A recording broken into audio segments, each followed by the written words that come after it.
Hello, students.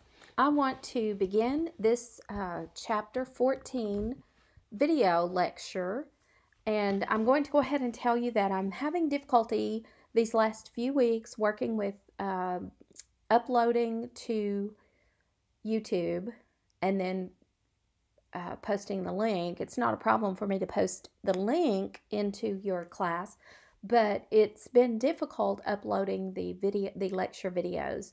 They seem to be taking practically all day to upload and publish. So I've decided to split this lecture into two different parts. So this is part 1 of chapter 14, The Child in Context, Family Structure, Child Care, and Media. So let's now get into our discussion of this chapter.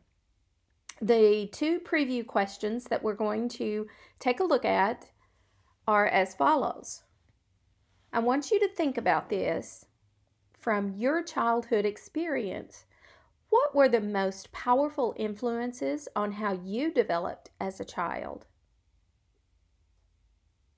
Did those influences include your family structure, your child care, or did they include the media, or all three? So think about that as we work through this. And as this chapter unfolds to you, try to reflect on your own childhood.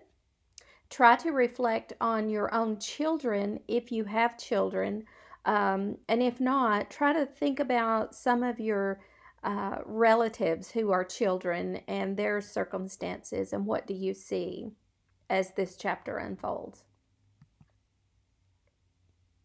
The family structure, and this was a census that was taken in 2010 in the United States. If you will notice the pie graph here, we see that 21% of couples were married with children. 7% were single parents with children. Only 4% were multi-generational households with children, and that means parents having their parents, the grandparents are living in the home with the children, along with the parents.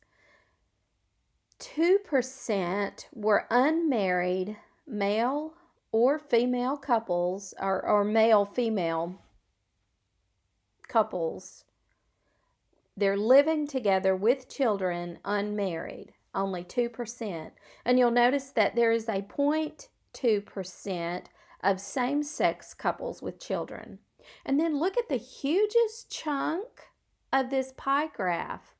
67% of households do not have children. That's a considerable large amount. Child outcomes are linked to divorce. And this is how they are linked. Okay, the externalizing disorders that children seem to have as a result of their parents' divorce. They're going to have external disorders such as aggression, drug use, teen parenthood. I can share a quick example about this. I had, there was one of our family members. The parents had been married, I want to say 21 years, and they ended up getting a divorce at the end, 21 years, after 21 years of marriage. I remember both of their children. Their daughter was 20 years old, and she was already out of high school. She was in college, and she kind of flipped out just a little bit and went on a little wild tangent for about a year. She tinkered with smoking pot and things like that, but nothing big, nothing major. She just kind of flipped out a little bit. However, the son was 15 years old when this occurred, and I remember he began using heavy drugs.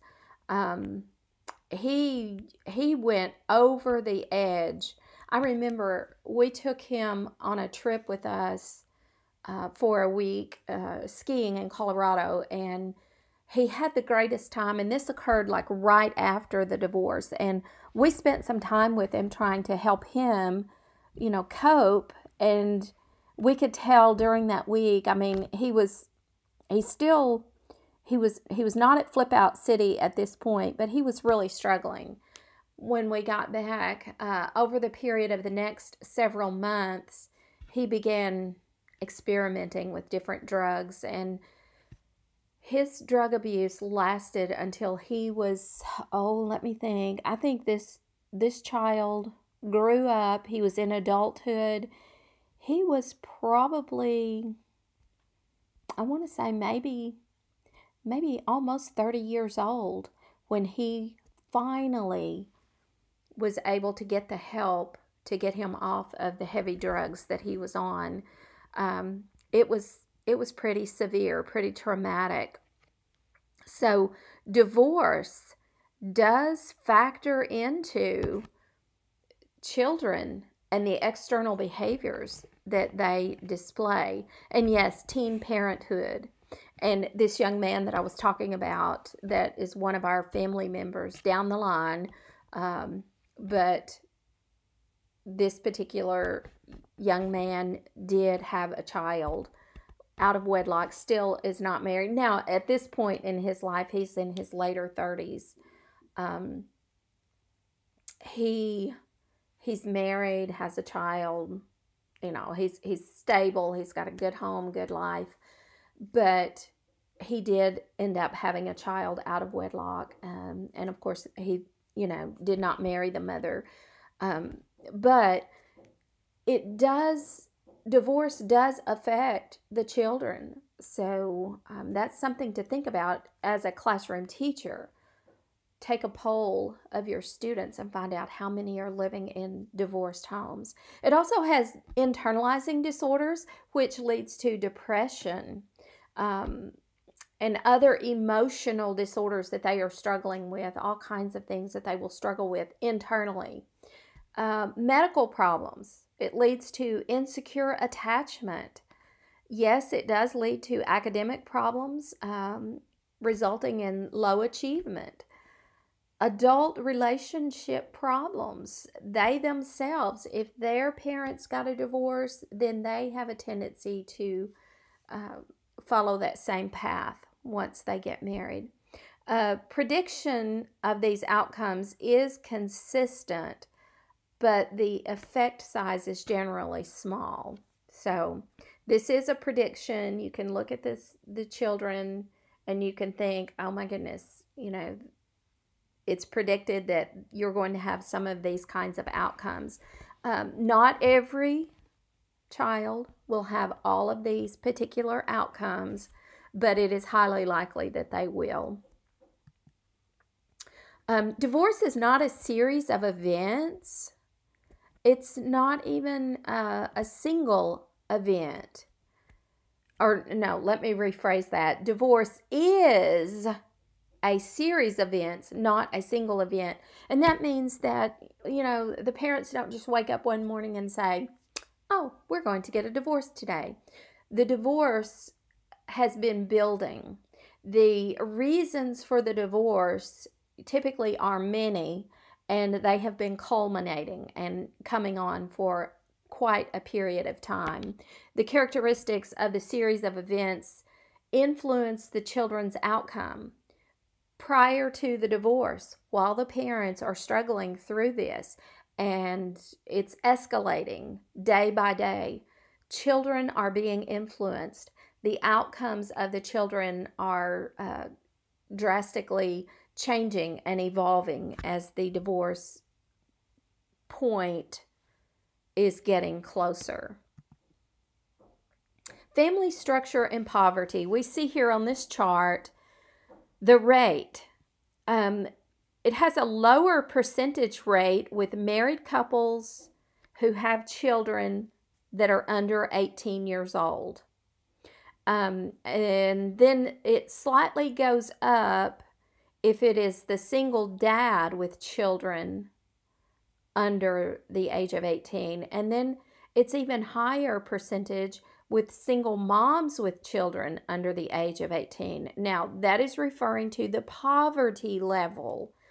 It just, single moms really struggle to find those good, high-paying jobs and raise their children. Now, when I show you this chart, please keep in mind this is generally speaking, okay? So yes, some women may be a lawyer, maybe a doctor, end up in divorce, and they do not hit poverty level because they have a professional position and career. But this is just speaking in general, what has been shown according to statistics. Marriages are becoming less stable for women with less education, and I thought this was quite interesting. If you look back in the 1960s, the percentage of the percentage of women who are divorced within 10 years of marriage in the 1960s, those who have no high school diploma, those who do have a high school diploma and possibly even some college, and then those with a 4-year degree, you notice that it staggers down. No high school, some are high school and some college, and then a 4-year degree. But notice in the 60s, okay, let's just scan across here. It was much lower in the 60s than it ever has been, okay, across the board, okay. In the 60s, the women with a college degree measures with the 90s a little closer. There is a slight rise in the 90s, but it's still a little closer than the others. However, in the 70s, it escalated from the 60s, and you see the chart, and the high school and some college and the no high school diploma, these are close to the same, okay? And then the 4-year college degree, very low in the 80s. It's even lower than the 70s, higher than the 60s, but lower than the 70s. But then you see that the high school diploma with some college is higher, close to the same. It might be down just slightly from the 70s, but then the no high school diploma escalates. Okay, and then we jump into the 90s. This is bringing it back down for the 4-year college degree to what is close to the 60s. The high school diploma or some college is slightly increased, not a great deal, but slightly increased by just a few percent. But in the 90s, the no high school diploma increases even more. So it jumps up quite a bit. Okay, so in the 90s, divorce among women who have no high school diploma is higher than it has been from the 60s to the 90s. Okay, and this is occurring their first marriage. This is a rating of their first marriage, okay? Child outcomes that are linked to single parent and step families, the outcomes are very similar to that of divorce. They're struggling. They have so they're with a single parent. Whether it be the dad or the mom, if it's the dad, they don't have that maternal figure in the home consistently, or if they are with their mother, they don't have that paternal figure in the home consistently. So if it's with step families, you're blending, and if there are children from both sides involved, that even complicates it more. And many times the children tend to resent the stepfather or the stepmother because sometimes they have a tendency to blame that stepmother or stepfather, even though that person may not have even been a fathom in the picture when the parents were going through the initial divorce. But they still kind of blame that person for taking the place of the parent who is not living in the home. The child outcomes that are linked to teenage mothers. Okay, we're talking teenage mothers are still kids themselves, okay? And now they have the responsibility of raising a child. They're still a child to some extent themselves, and now they're raising a child. So the child outcomes that are linked to children of teenage mothers, we have behavior problems, we have alcohol use, special ed placement, retention in grade levels, dropping out of school. They themselves end up being a teen parent. Medically, they are fragile infants with a low birth rate. Teenagers don't always eat appropriately. They also don't go in immediately for medical care because they're afraid to tell their parents. They don't want anyone to know. They're hoping it will go away. But, this is a teenager, not quite responsible yet, not quite at that level of thinking responsibly for the child that's inside them. So a child, the teenager is not going to get the prenatal vitamins, is not going to get on that healthy diet, is not going to be caring for herself as, an adult mother who has planned a pregnancy. So medically, their infants are going to be very fragile. Why might children in nuclear families generally fare better?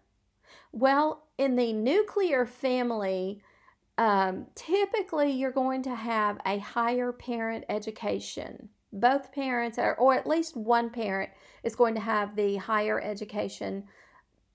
Many cases, both parents have higher education. There's going to be less of financial strain. There will be fewer moves from location to location. There is a greater parent-child closeness. There are fewer incidents of abuse. The father is present, and there's less parent conflict, and there's better quality of parenting. Quality of parenting. Let's think about this for just a moment. Parents in any family structure can be very sensitive and also be authoritative. Children seem to fare better. They seem to do much better in any family structure as long as that family structure has high quality of parenting. And family structure may influence the quality of the parenting. So depending on what kind of family structure is in place will more than likely determine the quality of parenting that is going on. Foster care and adoption. Children end up in foster care. And it's usually because the parent has either neglected the child or the parent is involved in drugs and alcohol. If the parent is involved in drugs and alcohol, they too will have a tendency to neglect their child. So child neglect is a big factor. Sometimes the parents are not involved in drugs and alcohol, but they do neglect their children because they are self-centered and self-focused. Foster homes tend to be low in the socioeconomic system. Foster homes are typically located in high-risk neighborhoods with single caregivers. Yes, think about that. I know we have some friends who are foster care parents, and they are doing an absolutely amazing job. And they're doing it because their children are grown and gone. Well, I think they have one daughter. She's a teenage daughter. She's either a junior or a senior this year. But when their children were mostly grown and gone, they decided, they saw these children in these situations, and they wanted to help and to step in and care for these children. And so they have provided them a very caring and loving home. They're a good, respectable family living in a wonderful neighborhood. Everything is going great for them. But typically, if you think about this, I know of cases of foster care homes in which they take children in because they get a check. The check is supposed to cover the expenses of the children, but a lot of times the children's needs go unmet because the foster care parent wants the money for themselves, and they consider it as a job as opposed to a nurturing, loving home to care for children. So instead of the money going to provide the needs of the child, these foster care parents take the money for themselves. And your next question is, why are they allowed to do this? Well, there's so many children in need of foster care homes that, and these people present themselves as an ideal home, an ideal setting, and as ideal candidates to be foster parents until the social workers walk away. They've been approved. They've gone through the courses. They've met all the criteria. And now that they've met all that criteria, they relax and they go back into their original plan and scheme for why they are doing this. It's really sad, but that is the case many times, too many times actually. Children who are adopted as infants tend to be as securely attached as the non-adoptee children. So if the child is adopted when he's an infant, these are his parents. He knows no one else as his parent, and these parents love him. Most of the time when people adopt, it's because they can't have children or they can't have any more children. There were complications in their first childbirth, and so they want a second or third child, and they adopt. And then again, sometimes parents adopt because they see this child, they've got children, but they know of a child in need, and they want to adopt that child and raise him or her as their own. And if these children are taken in as infants, they are brought into a secure, safe home, and they grow up very secure. A minority of adopted children have substantial behavior problems. And this is when they are adopted as older children, past infancy, typically past toddlerhood, but not too far into toddlerhood age. At this point, over that age range, over the toddlerhood age range and infancy, they have substantial behavior problems. Now, this is a small group of these, a minority have the behavior problems. Typically, these are going to be the older children in their preteen years. They've already been through the system. They've been through some catastrophes, and they're coming into their new home with a lot of baggage and emotional stress. The Romanian orphanages, there are thousands of children who were neglected and malnourished. Many of these children were adopted by families in North America and Europe because I think they broadcast this over the news media several years ago. And when people saw what was happening, there were families in the United States and in Europe that said, oh my goodness, we can provide for that child. Let's get a child. And they did it out of, a broken heart for what is going on. But in the Romanian orphanages. It's so sad. For whatever reason that those children landed in that orphanage, they were totally neglected and they were malnourished. Their resiliency is linked to how long they were deprived. Excuse me.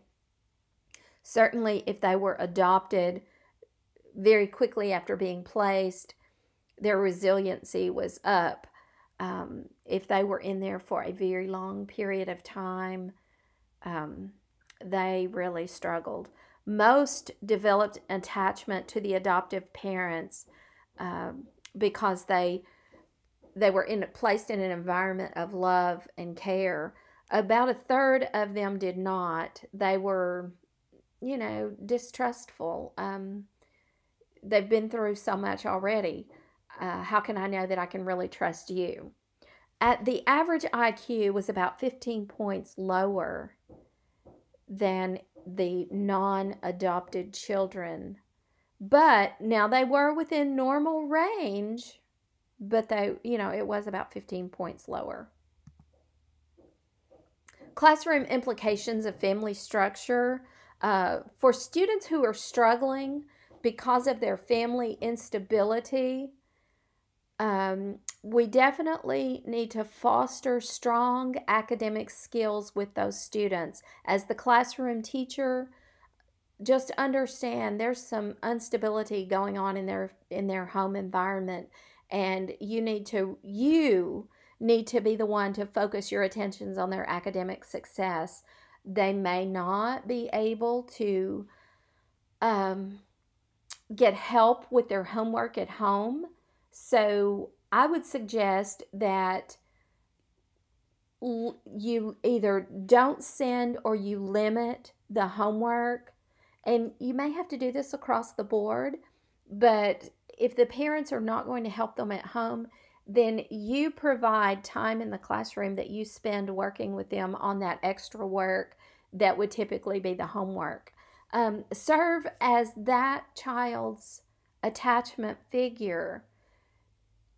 They will attach themselves to you, and you may be the only stable person in their life ever, but they will always remember the stability that you provided them.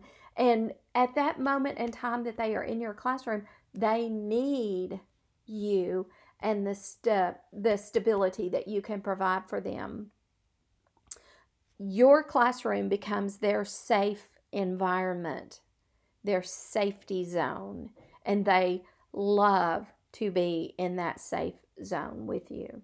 Teach the students how to cope with their negative emotions. Have those discussions. You can do a class-wide discussion. You can create assignments related to that.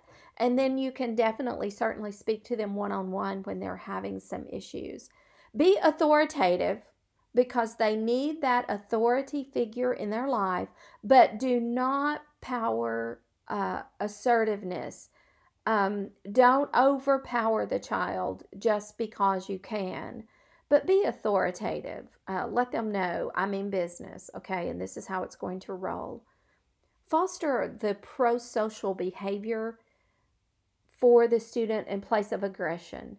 Get that student, remember we talked about this a couple of chapters ago, get that student to stop and think, when I do this, when I inflict my aggression on another student, how does that student feel?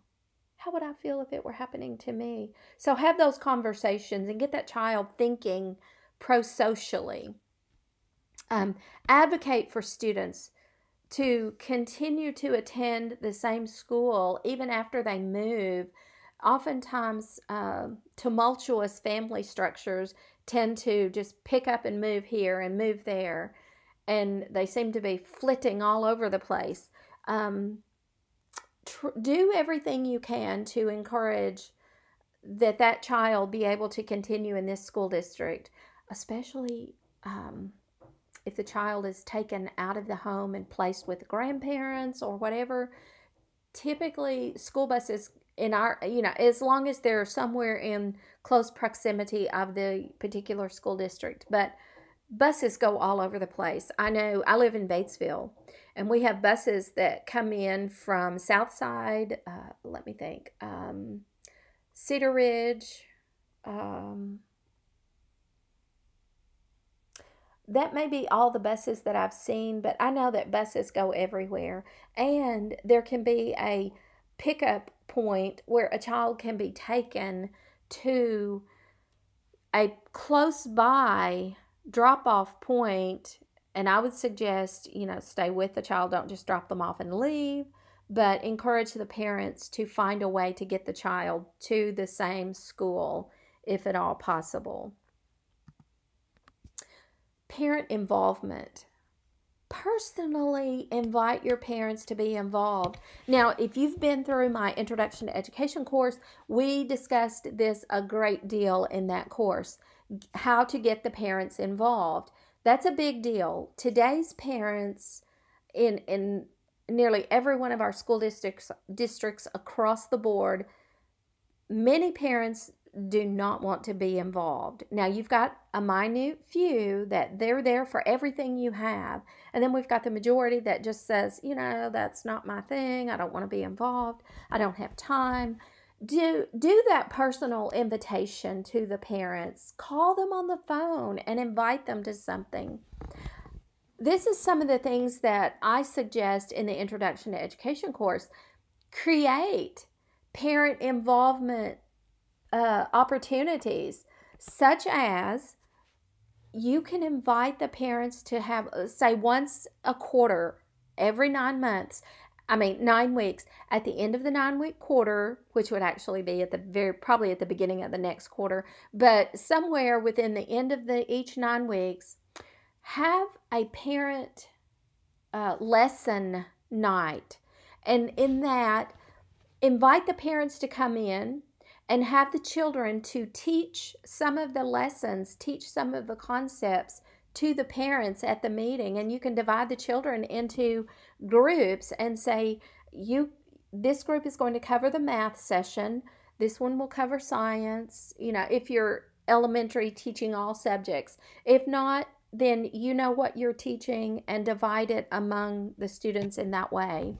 For example, if it's a math, this student can teach this chapter, this group can teach this chapter, not the whole entire chapter, just 1 or 2 problems, and explain. And then have projects that the parents, they're being taught by the child, by the students in the class, and then have the parents to attempt some of the projects. They can be fun, creative projects. They don't have to always be the lesson. They could be, we were working on a science project and we made a volcano, and we would like to invite you to see our volcanoes and see if you can make the volcanoes erupt. We made 2 volcanoes. We erupted ours during class, and now we want the parents to see if you can make yours, make this volcano erupt. Just get creative with this. You're going to have to think outside the box and get as creative as possible, because parents are struggling to come on board with these things, with this. And here's what I would say.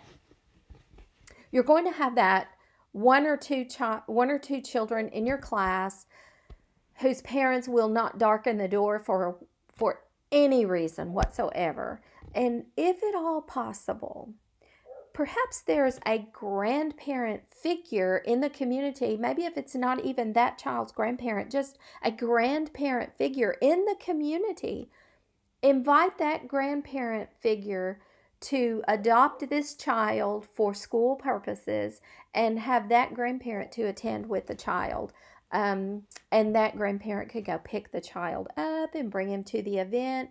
That is a wonderful way to at least connect that child with a parental figure or a grandparent figure, and not feel left out, and still get to participate and have some involvement. And you never know.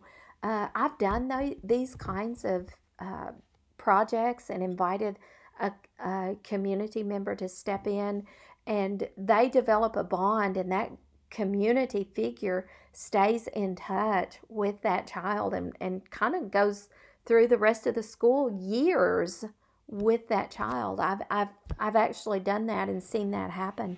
And a lot of times that's good because that helps that child have at least a stable person in their life. Develop welcoming activities. I kind of elaborated on that when I talked about personally inviting the parents. I think I skipped establishing a regular forum for communication, have that ongoing communication, emailing, having a website set up with all of your class activities, your class assignments, your class handouts. Put those on your website. There are all kinds of things that you can do to keep that communication flowing. Parents know, oh, Johnny was home sick today. I wonder what he did in his class. The parent can go to your class website, pull it up, and see exactly what materials you covered in the classroom, and they can download those handouts and do that with their child. Avoid coercion. Contracts that parents have to sign. Try to stay away from that, because that makes the parent feel like you are stepping in as their authority, telling them this is what you have to do. Try to keep it on a what's the word I'm looking for? I don't know, but try to keep it on that level of, this would be a great asset to me as the teacher if you could get involved with and help me with these things.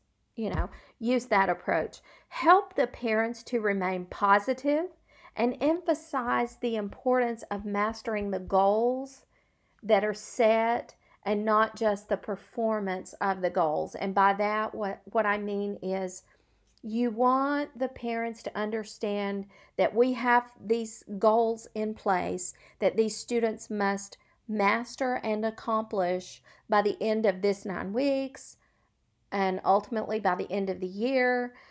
We are not just performing and flying through these goals, but we are putting extra attention on making sure the students understand, comprehend, and accomplish and master these goals. Maternal employment. The effects may be negative when the mothers begin work during infancy, when a mother leaves their infant child, because during infancy, that infant is still bonding with the mother. So if the mother works more than 30 hours a week outside of the home, that bonding is interrupted. Now, also, preschool children, it doesn't matter what age level the child, if the mother is out of the home more than 30 hours a week, then there becomes that disconnect, and we begin to see some negativity erupting within the child. If the mother has to work irregular schedules, it's not the same schedule. A lot of our nurses, oh, bless their hearts, and doctors too, in a lot of areas, have that, I'm on this schedule this week, I'm on this schedule next week. It fluctuates.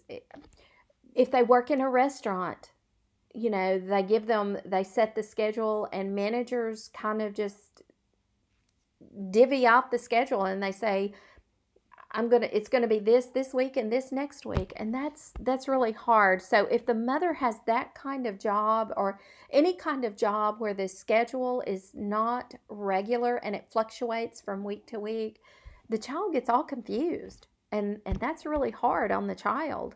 Also, if the mother has a low-paying job that has no benefits, the mother can't take the child for medical care when need be, because it's too expensive and the mother doesn't have the insurance benefits.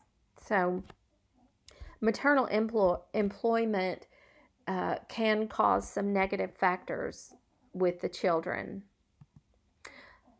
Some of the effects that may be positive when the mothers work is that they receive the pay that helps the family be able to get off of welfare. The mother has a higher paying job. She doesn't need welfare. So they're in good, they're in good standing. If the mother is single and has a job, certainly that's going to help, because if the mother doesn't work, is single, she's living off of welfare and she's struggling. So if the mother has a job and is single, then, as I said earlier, she gets off of welfare. She's able to take care of the needs of her family, buying them the proper food and clothing and medical care. Now, she may not be able to go out and over splurge and just get whatever they want whenever they want it, but at least she's able to get their basic needs met. If the mother enjoys her work and she believes that her employment is good for her children, then we're going to see some positive effects in the children. If the mother makes sure that they spend time with their children after work hours. Now, this is hard on mothers because, and I know, I've been one of those mothers raising my children while I'm working full time. And I even went back to school 3 different times to get 3 different degrees while I was working full time and having children. So I know